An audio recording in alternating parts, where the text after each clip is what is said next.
Lol, thanks to be here. It's a pleasure to be with you. And first of all, you are presenting this book, with this new book, with the history of The Cure and your history in the band. You know, it's really my recollection of that time, and you know, I wanted to write it before I got too old and couldn't remember, so that's why I spent the last 3 years talking about the book.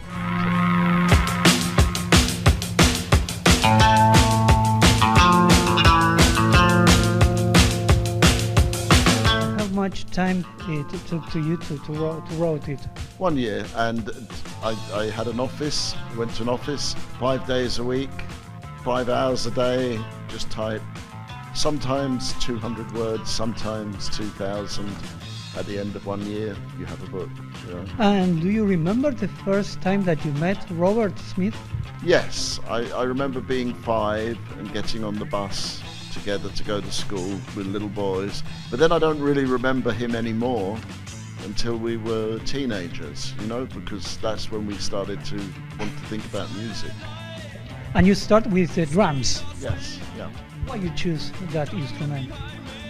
Because I was attracted to the physicality of it. I felt it was exciting, you know, and that's what I wanted to do.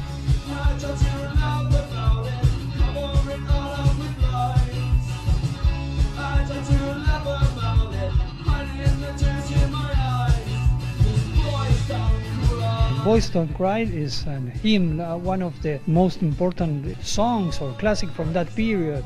Do you remember the first time that you played? Yeah, sort of. I remember being at Robert's house, and he had the idea for the music, and then he said, okay, so we played this, and it felt like every song that we did that was good, because we played where we lived. We played the feeling of where we lived. So when we're playing, it's describing the town and the places and the people we knew. So that's what we played every time. And the first album of the band was Three Imaginary Boys. That album was one of the most important in that period. How can you describe the concept of that album?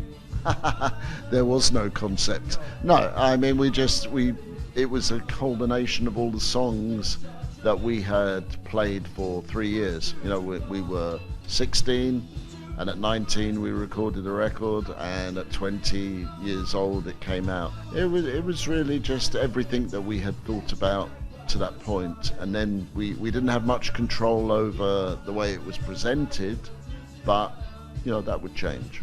And if you have to describe Lord Tolhurst to the people, what can you tell?